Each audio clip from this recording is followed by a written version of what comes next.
জনতার দরবারে আমি অয়ন আরো একবার আপনাদের স্বাগত জানাই। জেলায় জেলায় লম্বা লাইন, কেন? এসআইআর এর লাইন, এবার ট্রাইব্যুনালে লাইন। ট্রাইব্যুনালের জন্য ট্রাইব্যুনালে এবার যে নথিপত্র জমা, তার লাইন জেলায় জেলায় দেখুন। লাইনে দাঁড়িয়ে দাঁড়িয়ে শেষ হয়ে যাচ্ছে আমাদের জীবনটা। গরমে মরে যাচ্ছি, বাচ্চা নিয়ে সবসময় রোদে গরমে টেনশনে রাতের ঘুম কেড়ে নিয়েছে। আমরা প্রবলেমের মধ্যে আছি। আমরা 3টার সময় দিয়ে লাইনে আছি, ভোর 3টায়।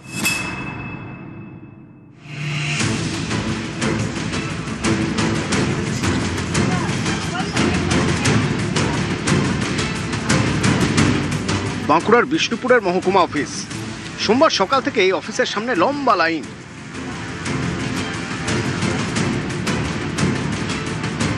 অনেকের নাম প্রথম ভোটার তালিকায় বাদ গিয়েছে, কারো বাদ পড়েছে সাপ্লিমেন্টারি তালিকায়। নাম তুলতে তাই ট্রাইব্যুনালে আবেদন, ফর্ম ফিল আপ করে জমা। এর জন্যই লম্বা লাইন। লাইনে দাঁড়িয়ে দাঁড়িয়ে শেষ হয়ে যাচ্ছে আমাদের জীবনটা। আমাদের কোনো নামই আসছে না, ওই যতবার আসছে হেরানমানি করাচ্ছে আমাদের। গরমে মরে যাচ্ছি, বাচ্চা নিয়ে সবসময় রোদে গরমে টেনশনে রাতের ঘুম কেড়ে নিয়েছে।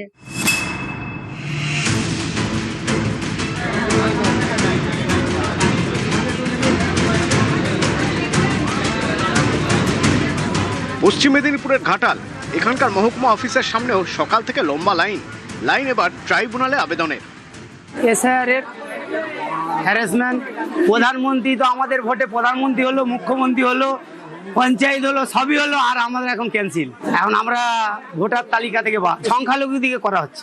এতক্ষণ দাঁড়িয়ে আমাদের হায়রানি পেরেশানি, ছোট ছোট বাচ্চা নিয়ে এই 3 মার ফেরত এলো। আমরা প্রবলেমের মধ্যে আছি। এই যে রোদের মধ্যে আমরা 3টার সময় দিয়ে লাইনে আছি, ভোর 3টায়।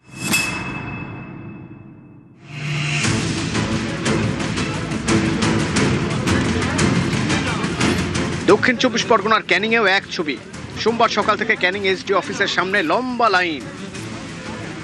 আমাদের ডিলেট হয়েছে, তাই তা জানি না। ডিলেট এসছে কাগজে, এইটুকু জানি। আমাদের বিএলও বলতে পারে না।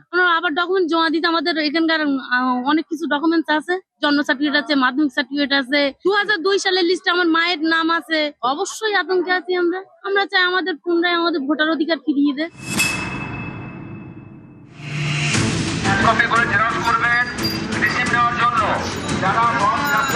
ট্রাইব্যুনালে আবেদনে লম্বা লাইন পূর্ব বর্ধমানের কাটোয়াতেও। এখানকার মহকুমা অফিসে চলছে ফর্ম ফিল আপ।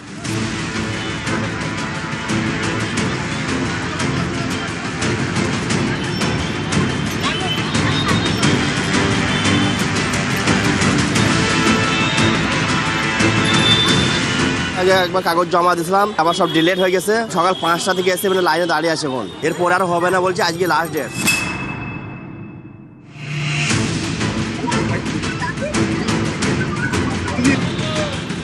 কোচবিহারে জেলা শাসকের দপ্তরের পাশে মাইনরিটি অফিস, এখানেই বসেছে ট্রাইব্যুনাল। সেই ট্রাইব্যুনালে আবেদনের জন্য সকাল থেকে লাইন। বাবা মার সবারই আছে 2002 এর লিস্টের নাম, কিন্তু আমার নাই, আমার ভাইয়ের আছে। আমরা 2012 থেকে ভোট দিই। হয়রানি করতেছো।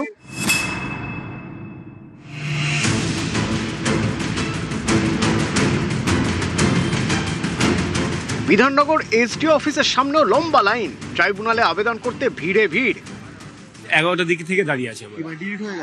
হ্যাঁ, ডিলিট হয়ে গেছে। 2002 ভোট আছে আমাদের। হ্যাঁ, তারপরে ডিলিট। 1 তারিখে হঠাৎ দেখছি আমাদের নাম ডিলিট হয়ে গেছে। ওই সব ফর্ম ভর্তি করে দিয়েছে আমাদেরকে, এখানে আসতে পাঠিয়েছে।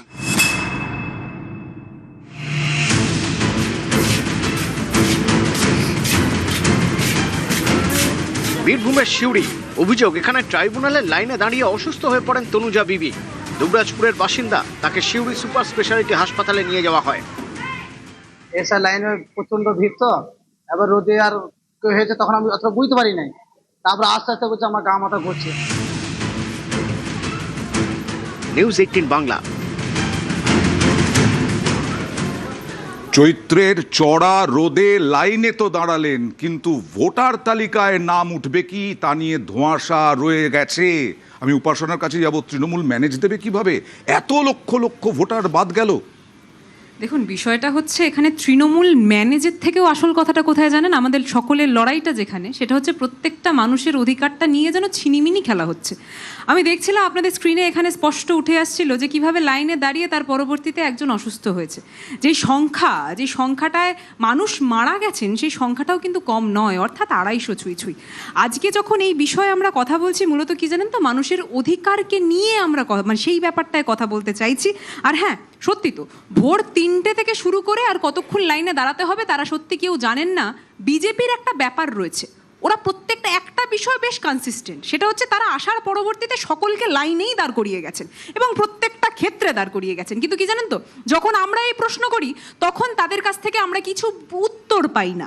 যখন আমরা এই প্রশ্ন করি যে আপনারা এত সংখ্যক লোকজনদেরকে সরিয়ে দিলেন, এত সংখ্যক লোকজনদেরকে আপনারা বলছেন যে তাদেরকে নাকি প্রমাণ করতে হবে তারা এই ভারতবর্ষের নাগরিক কিনা, বাংলার নাগরিক কিনা, কিন্তু যখন বিভিন্ন ক্ষেত্রে আমরা দেখতে পাচ্ছি যে সকলে লাইনে দাঁড়াচ্ছে এবং তারা হেনস্থা হচ্ছে, আর বিজেপির বিভিন্ন নেতারা ওই এসি ঘরে বসে সেই জিনিসটা দেখে মুচকি মুচকি হাসছে, আর তারপরে বলছে আরে বাংলার মানুষ হেনস্থা হচ্ছে, হোক না, আমাদেরকে যে কোনোভাবে বাংলা দখল করতে হবে।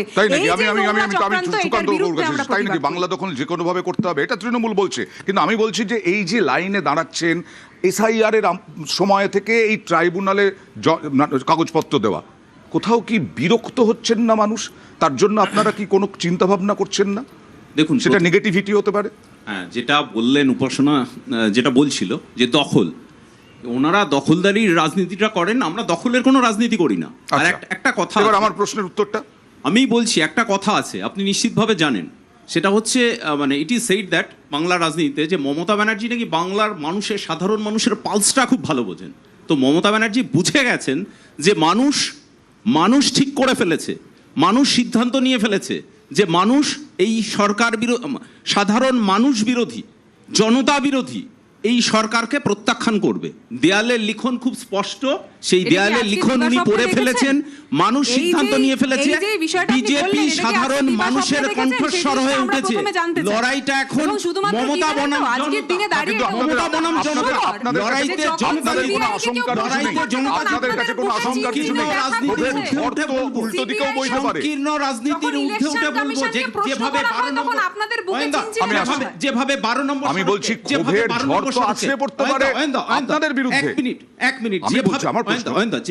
12 নম্বর সড়ককে আপনি বুঝতে সংকীর্ণ রাজনীতির ঊর্ধ্বে ওনারা তো উঠতেই পারছেন না। যেভাবে 12 নম্বর সড়ককে কলকাতার থেকে নর্থ বেঙ্গলের সঙ্গে বিচ্ছিন্ন করে দেওয়া হলো, সেখানে টায়ার জ্বললো, পিকনিক হলো, অ্যাপারেন্টলি আমরা যে ভদ্রমহিলা জাস্টিসকে দেখলাম ছুটছেন,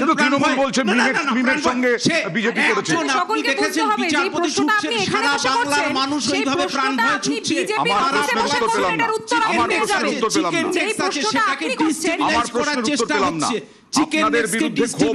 চেষ্টা হচ্ছে, এবং মমতা ব্যানার্জি সুপরিকল্পিতভাবে কিছু মানুষকে ইসি এবং বিজেপির বিরুদ্ধে উস্কে দেওয়ার চেষ্টা করছে। জাতীয় স্বার্থের পরিপন্থী।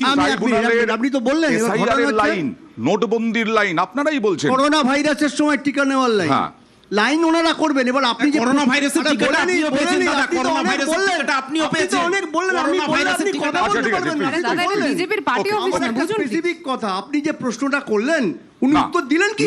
না, উত্তর দেওয়ার মতো মুখ নেই, কারণ আমাদের সময় অত কম। শুনুন, আপনি 58 লক্ষ নাম বাদ গেছিল, এসআইআর রেগুলার হলে আরো নাম বাদ যেত। আমাদের যে অ্যাসেসমেন্ট, আপনি যদি পার্সেন্টেজ ধরেন তাহলে 70 লাখ নাম বাদ যাওয়ার কথা লজিক্যালি। 1 কোটি টার্গেট করেছে শুভেন্দু অধিকারী, ওকে তো করতে হবে। আরো 60 লাখ বিচারাধীন। দুজনের নাম বললেন বোধহয়, কংগ্রেসের প্রার্থী যারা আজকে নমিনেশনের লাস্ট ডেটে গিয়ে নমিনেশন দিতে পারছে। সাধারণ মানুষ কি হবে? যে লোকগুলো লাইনে দাঁড়িয়ে আছে ওনারা কোনো কথা বললেন? কোনো কথা আছে? গ্যাসের দাম বাড়ছে, বলছে অন্য দেশের থেকে তো ভালো আছি। কিসের ভালো আছি? প্রধানমন্ত্রী ভালো আছে, বিজেপির নেতারা ভালো আছে, কিন্তু প্রান্তিক অংশের মানুষ ভালো নেই। আর আমি যেটা দিয়ে শুরু করেছিলাম আমাকে বলতেই হবে, এত মক ফাইটের পরেও আইপ্যাকের অফিস থেকে যখন হার্ড ডিস্ক তুলে নিয়ে আসে মমতা বন্দ্যোপাধ্যায়, অরবিন্দ কেজরিওয়াল অ্যারেস্ট হয়, হেমন্ত সোরেন অ্যারেস্ট হয়, মমতা বন্দ্যোপাধ্যায় কংগ্রেসের দিকে আসি, কংগ্রেসের কাছে আসি। না, কংগ্রেস কি এর থেকে ফায়দা নিতে পারবে? কংগ্রেস কি শূন্য থেকে বেরোতে পারবে? সেটা তো ভবিষ্যতের ব্যাপার। আর আমার হাতে তো যেহেতু কোনো টিয়া পাখি নেই, ফলে আমি এর উত্তরটা দিতে পারছি না এই মুহূর্তে। তবে যে ঘটনাটা বলা, শুভেন্দু অধিকারী আজকে বলেছেন 177টা আসন পাবেন। সেটা শুভেন্দু অধিকারী ব্যাপার, আমি তো শুভেন্দু অধিকারী নই। এখন কতটা যে শুভেন্দু অধিকারী 1 কোটি মানুষকে বাদ দেবার কথা বলেছিলেন সেই অনুযায়ী নির্বাচন কমিশন কাজ করে গেছে এবং তার ফল কি হয়েছে? শুভেন্দু অধিকারীর কথা শুনছেন নির্বাচন তার কমিশন? ফল হচ্ছে যে আমরা এই যে সাংবিধানিক যে অধিকারটা পেয়েছি এটা ভারতবর্ষের সংবিধান থেকে, যে ভারতবর্ষের সংবিধানে জওহরলাল নেহরুর আবেদন ক্রমে নন্দলাল বসু প্রতিটি পাতায় নিজে হাতে করে ছবি এঁকেছিলেন এবং তার মেয়ে গৌরী ভঞ্জ, গৌরী বসু যান বিবাহের আগে নাম ছিল, তিনিও সেই ছবি আঁকাতে তাকে সাহায্য করেছেন। তার পরিবারের নাম আজ বাদ। ভাবা যায়? ভাবা যায় ভারতবর্ষের রাষ্ট্রপতি ফখরুদ্দিন আলী আহমেদের নাম আসামে এর আগে বাদ হয়েছে। আমাদের দেশে খেলোয়াড় তিনি পর্যন্ত প্রশ্নের সম্মুখীন হয়েছেন। যুদ্ধে গেছেন, যুদ্ধে তারা পুরস্কার পেয়েছেন এমন সেনানী যারা রিটায়ার করেছেন তাদের নাম বাদ গেছে। এই কিসের এসআইআর আমরা করছি? আচ্ছা বলুন তো, নির্বাচন কমিশনের কাজ হচ্ছে ভোটার তালিকায় নাম তোলা, বাদ দেওয়া নয় কিন্তু। এবং অদ্ভুতভাবে এই যে আপনি বলছেন না যে বিচারাধীন বা ডিলিটেড যাদের নাম, না আর একটা তাদের নাম 2002 সালে নাম থাকলে বাদ যাবে না বলেছিল, 2002 সালে নাম বাদ গেছে। তো অনেকেই বলছে 2002 সালে যাদের বাবা মার নাম আছে, ছেলে মেয়ের নাম বাদ যাবে না বলেছিল, তাদের নাম বাদ গেছে।